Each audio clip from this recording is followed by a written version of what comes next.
ನೋಡ್ತಾ ಇದ್ದೀರಾ ಜನಸೇವಾ ಕನ್ನಡ ಟಿವಿ ನ್ಯೂಸ್. ಕೂಕನೂರಿನಲ್ಲಿ ಕರ್ನಾಟಕ ರಾಜ್ಯ ರೈತ ಸಂಘಟನೆ ವತಿಯಿಂದ ಬರ ಪರಿಹಾರಕ್ಕಾಗಿ ತಹಶೀಲ್ದಾರ್ಗೆ ಮನವಿ.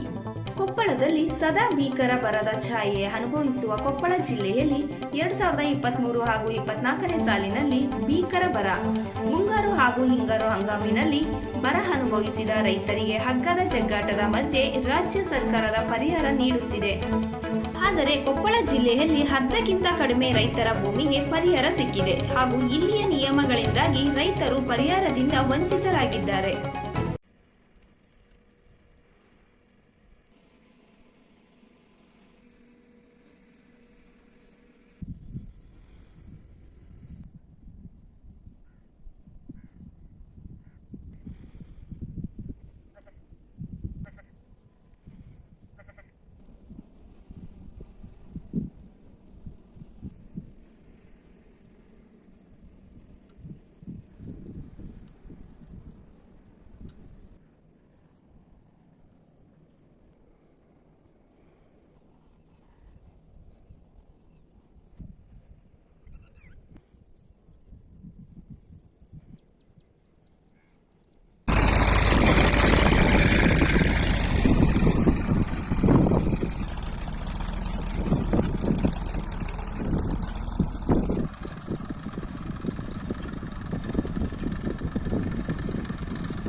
ಸರ್ಕಾರ ವಿಧಾನಸೌಧ ಬೆಂಗಳೂರು ಇವರಿಗೆ ವಿಷಯ ಕೊಪ್ಪಳ ಜಿಲ್ಲೆಯ ಎಲ್ಲಾ ರೈತರಿಗೆ ಪರಿಹಾರ ಹಾಕಬೇಕು ಹಾಗೂ ಮುಂಗಾರು ಬಿತ್ತನೆ ಬೀಜ ರೈತರಿಗೆ ಕಡಿಮೆ ದರದಲ್ಲಿ ವಿತರಣೆ ಮಾಡಬೇಕು.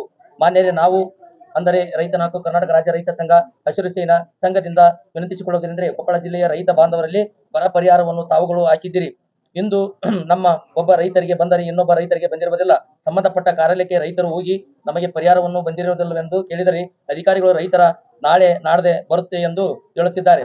ಆದರೆ ಇನ್ನೂವರೆಗೂ ರೈತರಿಗೆ ಬರ ಪರಿಹಾರ ಬಂದಿಲ್ಲ. ಅದಕ್ಕಾಗಿ ತಾವುಗಳು ಕೊಪ್ಪಳ ಜಿಲ್ಲೆಗೆ ತುರ್ತಾಗಿ ಬರ ಪರಿಹಾರವನ್ನು ಹಾಕಬೇಕೆಂದು, ಒಂದು ವೇಳೆ ಬರ ಪರಿಹಾರವನ್ನು ಹಾಕದಿದ್ದರೆ 1 ವಾರದೊಳಗಾಗಿ ಎಲ್ಲಾ ರೈತರು ಪ್ರತಿಭಟನೆ ಮಾಡಬೇಕಾಗುತ್ತದೆ. ಹಾಗೂ ಕೊಪ್ಪಳ ಜಿಲ್ಲೆಯ ಮಳೆಯಾಗಿದ್ದು ರೈತರಿಗೆ ಬೀಜ ಗೊಬ್ಬರಗಳನ್ನು ಮಾರ್ಕೆಟಿನಿಂದ ಕಡಿಮೆ ದರದಲ್ಲಿ ರೈತರಿಗೆ ವಿತರಣೆ ಮಾಡಬೇಕೆಂದು ತಹಶೀಲ್ದಾರ್ ಮೂಲಕ ತಮ್ಮಲ್ಲಿ ವಿನಂತಿಸಿಕೊಳ್ಳುತ್ತೇವೆ. ಧನ್ಯವಾದಗಳು. ಇದಕ್ಕೆ ಪ್ರತ್ಯಂತರ ಪರಿಹಾರ ಅಂತ 2,000 ಹಾಕ್ಯಾರ. 2,000 ಹಾಕಿದ್ರು ಕೂಡ ಇವತ್ತು ಯಾವ ರೈತರಿಗೆ ಒಬ್ರಿಗೆ ಬಂದ್ರು ಒಬ್ರಿಗೆ ಮುಟ್ಟಿಲ್ಲ. ಆಮೇಲೆ ಚುನಾವಣೆ ಚಲುವತ್ತು 6-7ಕ್ಕೆ ಚುನಾವಣೆ ಚಲುವಾದ ಹೊತ್ನಾಗ ಅವಾಗ ಪರಿಹಾರ ಹಾಕಕ್ ಚಲುವಾತು ಅದು ಕೂಡ ಇವತ್ತು ಒಬ್ರಿಗೆ ಬಂದ್ರು ಒಬ್ರಿಗೆ ಬಂದಿಲ್ಲ. ಕೇಂದ್ರ ಸರ್ಕಾರ ಅಮೌಂಟ್ ಬಂದ್ರು ದುಡ್ಡು ಬಂದ್ರು ಕೂಡ ಇವತ್ತು ಅವ್ರು ಹಾಕಿಲ್ಲ. ಇವತ್ತು ಅದ ಸಿದ್ದರಾಮಯ್ಯ ಇಲ್ಲ ದಾವಣಗೆರೆಯಲ್ಲಿ ಇವತ್ತು 16,000 ಕೋಟಿ ಕೇಳಿದ್ವಿ, 3,000 ಕೋಟಿ ಹಾಕ್ಯಾರ ಅಂತೇಳಿ ಚಂಪಟ್ಟವ್ರ ಅಂತ ಅವರು ಒಂದು ಅಲ್ಲಿ ಪ್ರಶ್ನೆ ಮಾಡಿದ್ರು. ಅದ ಸಿದ್ದರಾಮಯ್ಯ ಅವರು ಇವತ್ತು ಸರ್ಕಾರ ಹೊತ್ತು ಎಲ್ಲ ಹೊತ್ತು ಇದ್ದ 3,000 ಕೋಟಿ ಎಲ್ಲಿ ಹೋತು? ಆ ದುಡ್ಡಾರ ಹಾಕ್ಬೋದಾಗಿತ್ತು. ಇವತ್ತೇನು ನಾವು ಬಂದಿಲ್ಲ, ನಿಮ್ಗೆ ಬಂದಿಲ್ಲ. ಒಂದು FID ಸಜ್ಜಿಲ್ಲ, ನಿಮ್ ಬೆಳೆ ಸಮೀಕ್ಷೆ ಸರಿ ಇಲ್ಲ ಅಂತ ಒಂದು ಲೋಕಲ್ ಅಧಿಕಾರಿಗಳನ್ನು ಅದು ಹೇಳಂತ ವ್ಯವಸ್ಥೆ ಇಲ್ಲಿ ತಾಲೂಕಿನೊಳಗೆ ನಡೆದೈತಿ. ಅದನ್ನೇನೈತಿ ಅಧಿಕಾರಿಗಳು ಅಂದ್ರೆ ಇವತ್ತು ಮುಂಗಾರಿ ಬರ ಬಿತ್ತು, ಮುಂಗಾರಿ ಬರತ್ತೆ, ಬೆನ್ನಲ್ಲಿ ಹಿಂಗಾರಿನೂ ಬರ ಬಿದ್ದೈತಿ. ಮುಂಗಾರಿ ಎರಡು ಬೆಳೆ ಅದು ಒಂದ ಬರ ಪರಿಹಾರ ಘೋಷಣೆ ಮಾಡಿ ಹಿಂಗಾರಿಯಾಗಂತೂ ಬರ ಘೋಷಣೆ ಮಾಡಿಲ್ಲ ಇವರು. ಆ ಮುಂಗಾರಿ ಬರ ಪರಿಹಾರ ಆದ್ರೂ ಸರಿಯಾಗಿ ಕೊಡಕ್ತಾ ಇರಲ್ಲ. ಈ ಸಿದ್ಧ ಬಿತ್ತಾವ್ ಚಲೋಗ್ಯಾವು, ಬೀಜ ಗೊಬ್ಬರ ತರಕ ತಗೊಳಕ ಎಲ್ಲ ವ್ಯವಹಾರ ಮಾಡಕ್ ರೈತರಿಗೆ ಬೇಕು. ಈ ಶೀಘ್ರದಲ್ಲಿ ಅದೇನೈತಿ ಹಾಕಂತ ವ್ಯವಸ್ಥೆ ಆದ್ರೆ ಸರಿ. ಇವತ್ತು ಹಾಕದೇ ಇದ್ದಲ್ಲಿ ಮುಂದಿನ ದಿನಮಾನದಲ್ಲಿ ನಾವು ಉಗ್ರ ಹೋರಾಟನ ಹಂಚ್ಕೊಂತೀವಿ. ನಾವು ಜಿಲ್ಲಾದ್ಯಂತಲ್ಲ ರಾಜ್ಯಾದ್ಯಂತನೇ ಇದನ್ನ ಹಂಚ್ಕೊಂತೀವಿ. ಎಲ್ಲಿ ಯಾವ ಜಿಲ್ಲೆದ ಗಣ್ಯ ಆಗೈತಿ, ಯಾವ ತಾಲೂಕಿನಾಗ ಗಣ್ಯ ಆಗೈತಿ ಅದನ್ನ ನೋಡಿ ನಾವು ಏನೈತಿ ಉಗ್ರ ಹೋರಾಟ ಮಾಡಕ್ ನಾವು ಸಿದ್ಧರಿ. ಒಂದು ಈ ನಾವು ತಹಶೀಲ್ದಾರ್ ಮೂಲಕ ನಾವು ಮುಖ್ಯಮಂತ್ರಿಗೆ ಮನವಿ ಅಂತ ಬರ್ದಿವಿ. ಅದು ಶೀಘ್ರದಲ್ಲಿ ಅವ್ರು ಕಳಿಸ್ಕೊಡೋಂಥ ವ್ಯವಸ್ಥೆ ಆಗ್ಬೇಕು. ಶೀಘ್ರದಲ್ಲಿ ಅದು ದೌಡ್ ಬರೋಂಥ ವ್ಯವಸ್ಥೆ ಆಗ್ಬೇಕಂದ್ರೆ ಇವ್ರು ನಾವು ಕುಕ್ನೂರು ತಹಶೀಲ್ದಾರ್ ಮೂಲಕ ನಾವು ಮನವಿ ಕಳಿಸ್ತೀವಿ. ಅದನ್ನ ಹೇಳ್ಬೋದು.